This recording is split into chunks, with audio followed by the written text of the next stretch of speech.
Bonjour à toutes, bonjour. Alors, c'est encore votre sœur Adélaïde. Alors, j'espère que vous allez toutes bien. En tout cas, moi, je vais bien par la grâce de Yehoshua HaMashiach. Le Seigneur m'a mis encore à cœur, une fois de plus, m'a mis à cœur de vous partager sur la promesse. La promesse. Pourquoi? Parce que beaucoup, en fait, le Seigneur nous a fait des promesses. Pour certaines, ça peut être une promesse de mariage, ça peut être le travail, ça peut être un poste supérieur, ça peut être un enfant, etc. Voyez, le Seigneur nous a fait, on attend tous quelque chose de la part du Seigneur. Quelque chose qu'on a l'impression que ça met beaucoup de temps à arriver. Vous voyez? Parce que ce qu'il faut savoir, c'est que ce qui est une promesse pour moi n'est pas forcément une promesse pour l'autre ou pour toi. Vous voyez?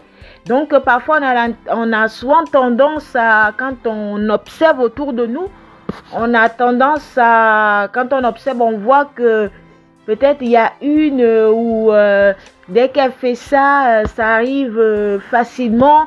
Ou encore des petits projets par-ci, par-là, ça arrive facilement. Parce que parfois, ce n'est pas forcément une promesse, en fait, de la part du Seigneur. Vous voyez? Peut-être que cette personne attend quelque chose de spécifique, en fait, de la part du Seigneur. C'est-à-dire une promesse, en fait, que le Seigneur lui a faite. Vous voyez? Donc, on attend tous, en fait, quelque chose de la part du Seigneur. Pour cela, je vais prendre un passage, en fait. C'est dans le livre de Samuel, 1 Samuel 1, à partir du verset 1. Je vais le lire. Il y avait un homme de Ramathaïm, Soprim, de la montagne d'Éphraïm, du nom d'Elkana, fils de Yehoram, fils de Liou, fils de Tohu, fils de Souf, Éphrasien. Il y avait deux femmes. Le nom de l'une était Shana, le nom de la seconde Pénina. Pénina avait des enfants, mais Shana n'avait pas d'enfants. D'année en année, cet homme montait de sa ville à Shilo pour adorer et pour sacrifier à Yahweh Savaoth. Là étaient les deux fils d'Éli, Ophni, Phiné, prêtre de Yahweh. Il arrivait que le jour où Elkana sacrifiait, il donnait des portions à Pénina, sa femme, à tous les fils et à toutes les filles qu'il avait d'elle. Mais il donnait à Shana une portion à double narine, car il aimait Shana, mais Yahweh avait fermé sa matrice. Le verset qui m'intéresse ici, c'est le verset 5. Ce verset, en fait, d'abord pour ceux qui ne connaissent pas l'histoire, c'est que c'est une histoire, en fait, d'un homme, en fait, Elkana, qui avait deux femmes. Une s'appelait Pénina et l'autre s'appelait Shana, c'est-à-dire Anne. On va remarquer, en fait, que Shana avait des enfants. Pénina, pardon. Pénina avait des enfants, mais Shana n'avait pas d'enfants. Pourquoi? Parce que le verset 5 nous dit en fait que c'est Yahweh lui-même qui avait volontairement fermé sa matrice. Vous voyez? C'est Yahweh lui-même qui avait volontairement fermé sa matrice. Et quand on va lire en fait ce passage en fait un peu plus loin, on verra en fait que on va remarquer la souffrance en fait de cette femme Shana, c'est-à-dire Anne, elle souffrait en fait parce que elle voyait en fait que l'autre femme de son mari avait des enfants, mais elle ne pouvait pas enfanter parce que sa matrice était fermée. Voyez, on voit qu'il y a un verset qui nous dit même que qui nous dit que elle passait même du temps à pleurer, et elle passait du temps même, elle ne mangeait pas, juste à cause de cela en fait. Vous voyez? Parce que ce qu'il faut savoir, c'est que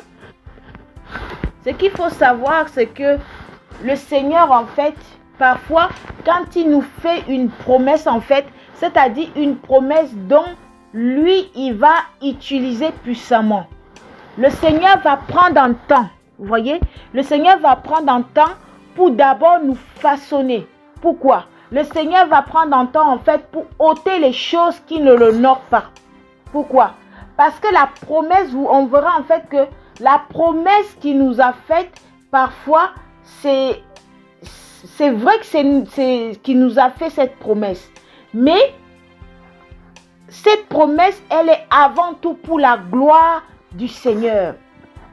Vous voyez? Parce que c'est une promesse en fait que le Seigneur va utiliser en fait puissamment en fait pour son œuvre, pour sa gloire. Nous en fait parfois il nous utilise en fait comme des instruments, comme des canaux en fait par lesquels en fait le Seigneur va passer en fait pour que cette promesse en fait puisse sortir.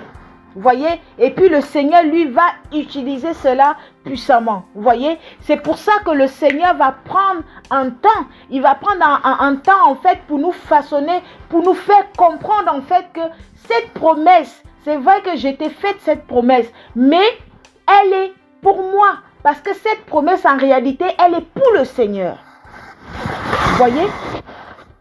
Parce que il y a quand on regarde en fait Exode en fait dans Exode, quand Moshe en fait était arrivé à la maison de Pharaon, quand il est arrivé chez Pharaon pour aller libérer en fait les Hébreux d'Égypte, voyez, alors que c'était une promesse en fait qui a été faite à Abraham en fait par rapport aux générations à venir.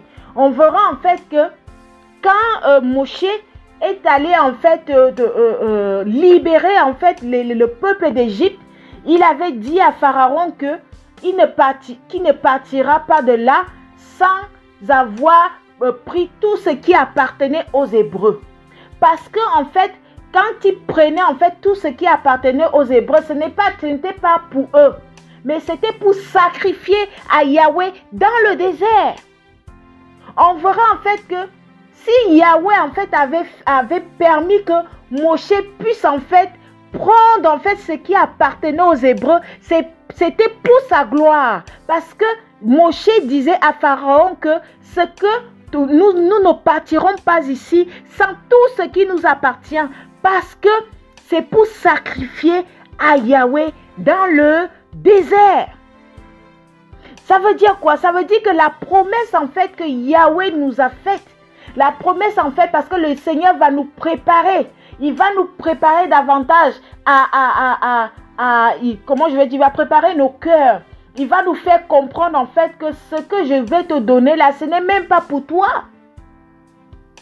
Parfois, c'est comme, parfois c'est des promesses parfois que le Seigneur parfois va utiliser parfois pour libérer une multitude. Vous voyez? Puisque on va le voir, hein. Je vais prendre à partir du verset 9.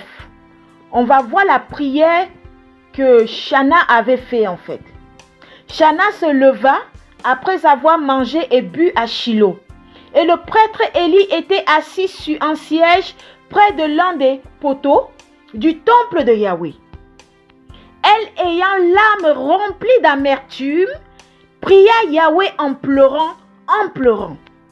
Et elle fit un vœu en disant: Yahweh Savaroth, si tu regardes l'affliction de ta servante, et si tu te souviens de ta servante, et que tu donnes à ta servante un enfant mâle, je le donnerai à Yahweh pour tous les jours de sa vie. Aucun rasoir ne passera sur sa tête. Waouh! Donc, on voit en fait que on va remarquer en fait que pendant en fait le Seigneur en fait avait préparé Anne en fait, avait préparé le cœur de Anne à recevoir cette promesse.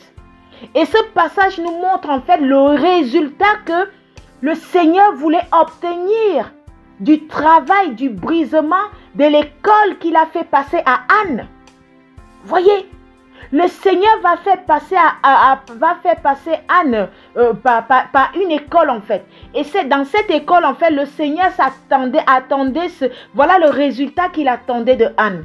Que Anne en fait consacre pleinement cet enfant, c'est-à-dire cette promesse à Yahweh pour sa gloire.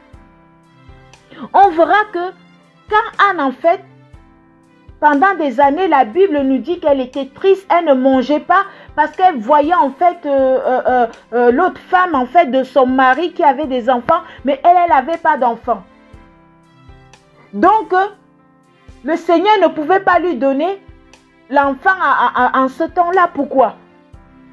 Parce que peut-être que si elle aurait eu cet enfant avant, elle aurait peut-être montré à l'autre femme, oh tu as vu, moi aussi j'ai eu comme toi. Mais ce n'est pas ce que le Seigneur recherche. Voyez? Peut-être que si Anne allait recevoir en fait cette promesse, c'est-à-dire cet enfant en ce temps d'amertume, le Seigneur n'allait pas utiliser cette promesse puissamment telle qu'il l'a utilisée en fait. Voyez? Peut-être que cette femme, en fait, comme elle n'était pas prête à recevoir cette promesse, peut-être qu'elle allait être un obstacle, en fait, pour le travail que le Seigneur allait faire avec Samuel, son fils qui est né. Vous voyez?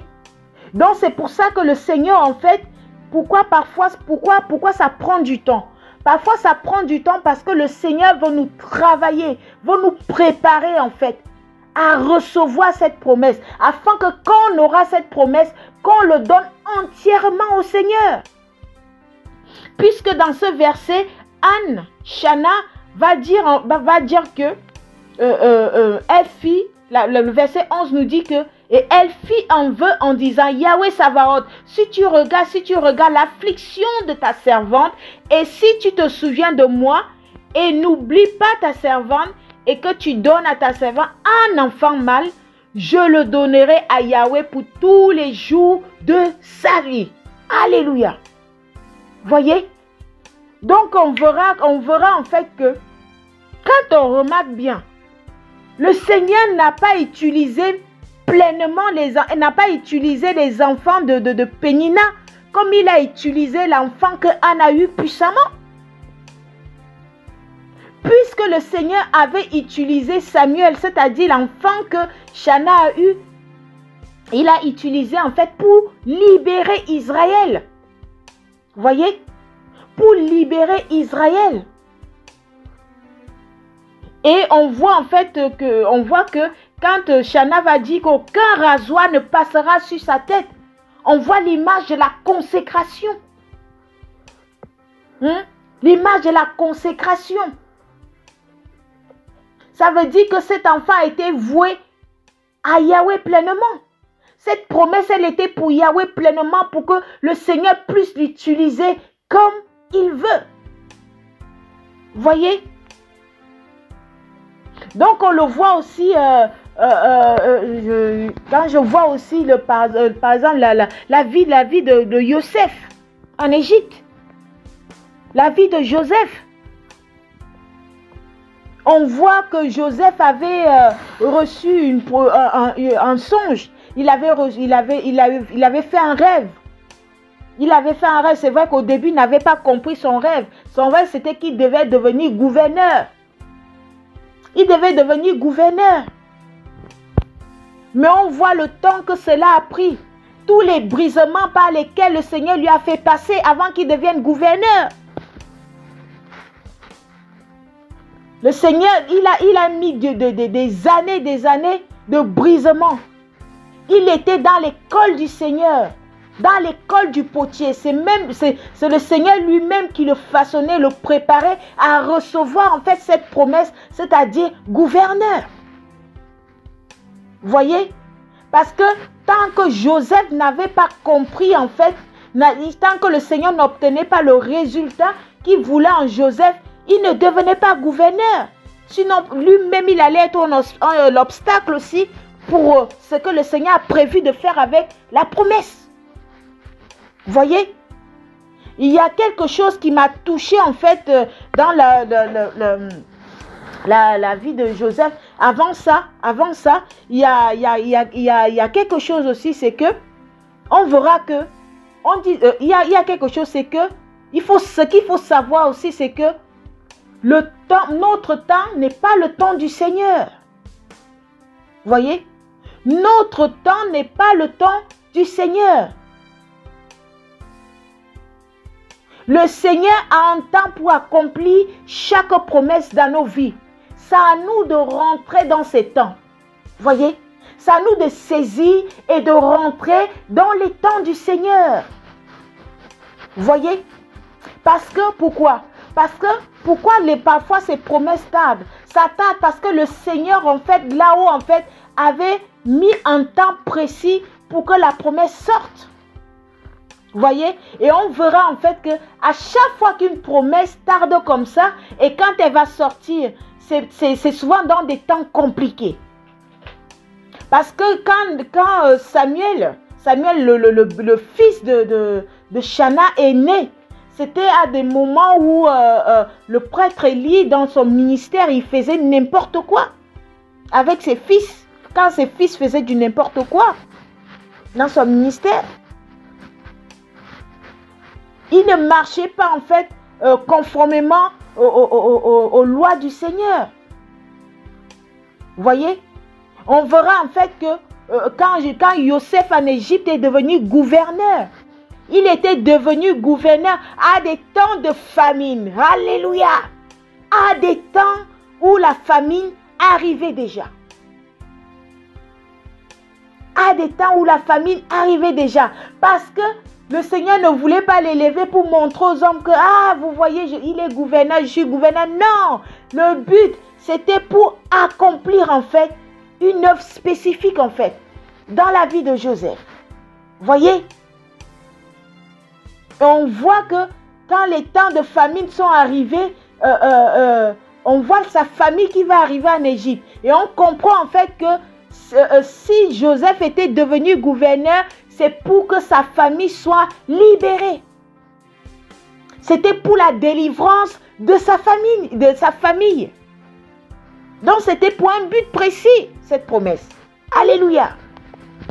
Voyez? Et ce qui m'a vraiment touché en fait par rapport à ce que Joseph avait dit. Joseph avait dit, ce n'est pas vous qui m'avez envoyé ici, mais c'est Yahweh qui m'a envoyé ici pour votre délivrance. Alléluia. Donc ça veut dire que Joseph en fait avait déjà la capacité de comprendre pourquoi il était là, pour quel but en fait cette promesse lui a été donnée. Parce que parfois, on reçoit des promesses de la part du Seigneur. Parfois, on ne sait même pas pourquoi le Seigneur nous fait cette promesse. Parfois, on croit que le Seigneur va faire comme ça pour donner. Non! Le Seigneur dira, je ne donne pas comme le monde donne. Je ne vous donne pas comme le monde donne. Voyez? Le Seigneur donne pour sa gloire.